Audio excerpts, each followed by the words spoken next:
তিন ব্যক্তির সাথে কখনো ফেরেশতা আসে না, রহমতের ফেরেশতা থাকে না, নাউজুবিল্লাহ। মনে রাখবেন, একজন মানুষের সাথে কমপক্ষে 20 জন ফেরেশতা থাকে।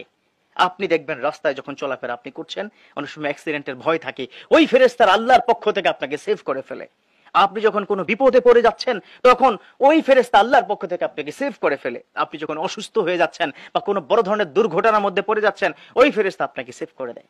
আপনার প্রশান্তিময় একটা ঘুম এনে দেন ওই ফেরেশতাদের আল্লাহর পক্ষ থেকে, সুবহানাল্লাহ।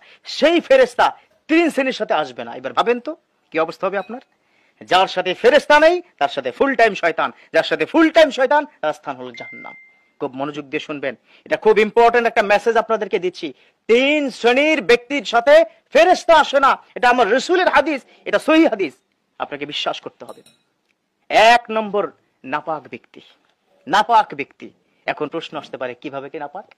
1 নম্বর হচ্ছে ওই নাপাক যেই নাপাক সঙ্গম করার পর হয়। স্বামী স্ত্রীর সাথে যখন সঙ্গম হয় তখন ওই নাপাক ব্যক্তির সাথে ফেরেশতা ওই মুহূর্তে থাকে না। কথা বুঝতে পেরেছেন? যেমন আমাদের বর্তমান সময় যারা স্বামী স্ত্রী আছেন আপনাদেরকে বলছি খুব খারাপ একটা স্বভাব আপনাদের।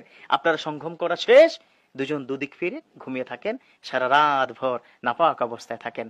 একজন তো আমাকে একটা মারাত্মক লেভেলের প্রশ্ন করেছে, খুব মনোযোগ দিয়ে শুনবেন। আমাকে বলল, হুজুর আমার স্বামী নাপাক অবস্থায় কি মারা গেছে, আমার স্বামী কি জান্নাতি না জাহান্নামী? ইস, কত ডেঞ্জারাস কথা। জিজ্ঞাসা করা হলো কেন? বললেন তিনি আমার সাথে সঙ্গম করার পরে গোসল করতে পারেন নাই, তার মধ্যে তিনি ইন্তেকাল হয়ে গেছে। আল্লাহু আকবার। কখন ইন্তেকাল হয়ে যাবে আপনি জানেন না। ওয়ালিকুল্লি উম্মাতিন আজাল ফাইযা জা আজালুহুম লা ইস্তাখিরুনা সাআতান ওয়া লা ইস্তাকদিমুন। প্রত্যেকটা মানুষের জন্য একটা টাইম ডিউরেশন আছে, এটা আল্লাহর কথা। যখন সময় শেষ, whenever the time is up, you have to back to your Lord, আল্লাহর কাছে আপনাকে চলে যেতে হবে। তাহলে আপনি নাপাক যখন থাকবেন, ওই গোসল, ফরজ গোসল যখন করবেন না, তখন আপনার সাথে কিন্তু ফেরেশতা থাকবে না। আর যার সাথে ফেরেশতা নেই তার সাথে আসলে ভালো হওয়ার কোনো সুযোগ নেই। সহজ কথা, ভালো ঘুম হবে না। আপনার প্রতি আল্লাহর রহমত, একজন ফেরেশতা ফুল টাইম সারা রাত ভর আপনার প্রতি রহমতের কথা আল্লাহর কাছে বলে। আপনি যখন নাপাক থাকবেন তখন ওই ফেরেশতা থাকবে না, চলে যাবে।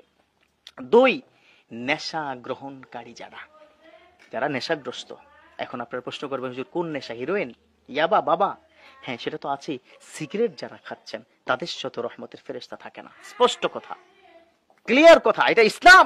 আমি সহজ করে বলছি আপনাকে, এটা কিয়ামত পর্যন্ত সময় দিলাম, আপনি এটা চেঞ্জ করতে পারবেন না। এটাই সঠিক, এটাই রাইট। ডিসহার্টেড হবেন না। সিগারেট খেয়েছেন, ক্ষমা চেয়ে নিন, আল্লাহ মাফ করে দাও, উজু করে নিন। তাহলে যারা নেশাগ্রস্ত তাদের সাথে রহমতের ফেরেশতা থাকেন না, তার দিকে তাকানি না, তার কাছেই আসেন না। আল্লাহ পাক কি বলেছেন? ইন্নামাল খামরু ওয়াল মাইসির। আবার যাব এখান থেকে। আল্লাহ পাক কি বলেছেন?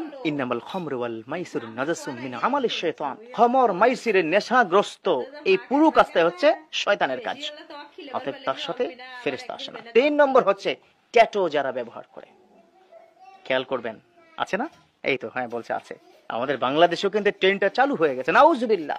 তোমার বডির মধ্যে ট্যাটু আছে, এমনকি অনেকে এমন ভাবে ট্যাটু লাগায় একদম পুড়িয়ে ফেলে অঙ্গহানি। ওয়ালা তুলকু বিআইদিকুম ইলা তাহলুকা। খবরদার, তোমরা নিজেদেরকে ধ্বংসের দিকে ঠেলে দিও না। এই যে ট্যাটু আপনি করেছেন এটা হারাম। যারা ট্যাটু গ্রহণ করবেন, যতক্ষণ পর্যন্ত বডির সাথে ট্যাটু লেগে থাকবে ততক্ষণ পর্যন্ত রহমতের ফেরেশতা আসবে না। এটাই চূড়ান্ত, এটাই নিশ্চিত। তাহলে এই 3 শ্রেণী। 1, নাপাক ব্যক্তি, আজ থেকে সিদ্ধান্ত নেবেন নাপাক থাকা যাবে না। 2, নেশাগ্রস্ত ব্যক্তি। 3 নম্বর হচ্ছে যারা ট্যাটু ব্যবহার করেন। ইয়াং জেনারেশন, তোমাদেরকে বলছি, এই 3টা স্বভাব কিন্তু তোমাদের মধ্যে আছে। বয়স্ক যারা আছে তাদের মধ্যে হয়তো নাই। আল্লাহ আমাদের হেফাজত করুক, রহমতের ফেরেশতা যেন আমাদের সাথে আল্লাহ পাক রেখে দেন। আল্লাহর কাছে আমরা দোয়া করি, আমিন।